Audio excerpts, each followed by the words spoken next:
Final decision हो गया। आज लास्ट डेट है। योगेश वर्मा जी सिंबल लेके गए हैं। देखिए, राजनीति में और सामाजिक जीवन में कई बार अलग अलग तरीके के मोड़ आते हैं और मैं समझता हूं माननीय राष्ट्रीय अध्यक्ष जी ने जब ये फैसला लिया है तो कुछ सोचा होगा, समझा होगा। फाइनल डिसीजन हो गया। आज लास्ट डेट है।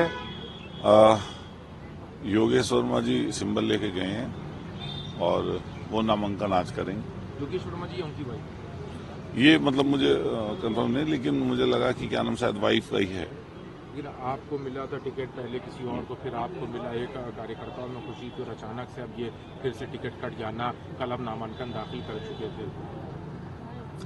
देखिए, राजनीति में और सामाजिक जीवन में कई बार अलग अलग तरीके के मोड़ आते हैं और मैं समझता हूं माननीय राष्ट्रीय अध्यक्ष जी ने जब ये फैसला लिया है तो कुछ सोचा होगा, समझा होगा और शायद इसलिए भी हम लोगों को बुलाकर कहा कि हम लोग पार्टी के पुराने कार्यकर्ता हैं और उन्होंने हमेशा कोशिश की है कि भाई मदद हो।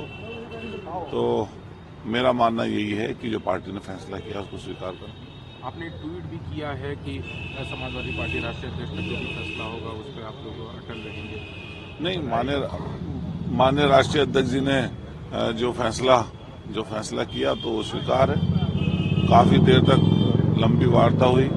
उस लंबी वार्ता में कई बातें आई। हालांकि वो बातें ऐसी हैं कि मान लिया उसको तो हम लोग डिस्क्लोज नहीं कर सकते, लेकिन राष्ट्रीय अध्यक्ष जी ने बात की और बात करने के बाद में फैसला किया। बहुत सुबह आज आपको बुला लिया उन्होंने? हाँ, मतलब पूरी रात से हम लोग यहीं पे थे तो साहब जल्दी आए। माननीय राष्ट्रीय अध्यक्ष जी सुबह जल्दी आए और राष्ट्रीय अध्यक्ष जी जल्दी आकर मुझसे बात की और दोनों लोगों की सहमति बनाकर फिर उनको जो है सिंबल देकर भेजा। एनडीए के साथ ही जयंत चौधरी ने कहा कि समाजवादी पार्टी में कुछ ही देर के लिए टिकट मिलता है, फिर टिकट कट जाता है। बीजेपी भी इस पे कह रही है कि आपको प्रत्याशी ढूंढने में नहीं मिल रहे, इसलिए सबको वहां पे मैनेजमेंट नहीं हो पा रहा समाजवादी पार्टी में। देखिए, वो मान लिया विपक्षी दल हैं तो वो अपनी प्रतिक्रिया दे सकते हैं और प्रतिक्रिया कोई हमारी पार्टी के पक्ष में तो होगी नहीं। तो मान लिया वो विपक्षी दल हैं तो अपनी विपक्षी जैसी प्रतिक्रिया देंगे।